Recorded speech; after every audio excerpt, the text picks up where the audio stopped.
Warren Burger was born on September 17, 1907 in St. Paul, Minnesota.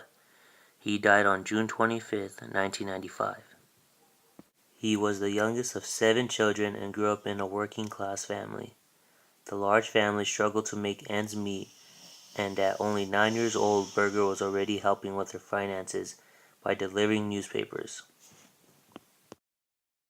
Burger attended John A. Johnson High School, where he participated in numerous sports and was president of the student council.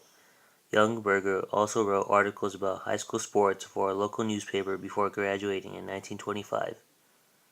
Burger put himself through night school at the University of Minnesota by selling insurance for Mutual Life Insurance. Afterward, he enrolled at St. Paul College of Law, known today as Mitchell Hamline School of Law, and graduated magna cum laude in 1931. From there, Burger joined a prominent St. Paul law firm and taught night classes at his alma mater. 2 years later, Burger married Elvira Stornberg, a former classmate from the University of Minnesota. Together they had 2 children. Warren Burger was appointed by Richard Nixon. He commissioned and sworn in on June 23, 1969. His reason for leaving was he retired in September of 1986. He was the 15th Chief Justice of the U.S. Supreme Court, one of the longest-serving Chief Justices in the court's history. He was the longest-serving Chief Justice of the 20th century. Burger had been awarded the James Madison Award for the Distinguished Public Service by the American Whig Theosophic Society in Princeton, the United States Military Academy's Sylvanus Thayer Award, and the Presidential Medal of Freedom.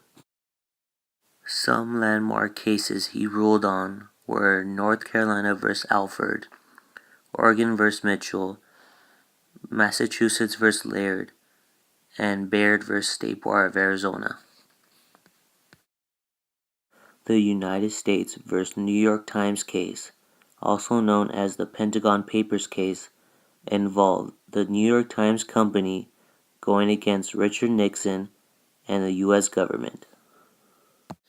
This case occurred in 1971, and the impact it had on our society was the people of the U.S. started to question our U.S. government on what really went on during the Vietnam War and on the secrets they were keeping from us. This case was originated in the lower courts and in the United States Court of Appeals for the Second Circuit. In this case, the Nixon administration attempted to prevent the New York Times and the Washington Post from publishing materials belonging to a classified Defense Department study regarding the history of the United States activities in Vietnam. The president argued that prior restraint was necessary to protect national security. Justice Brennan reasoned that since publication would not cause inevitable, direct, and immediate event imperiling the safety of American forces, prior restraint was unjustified.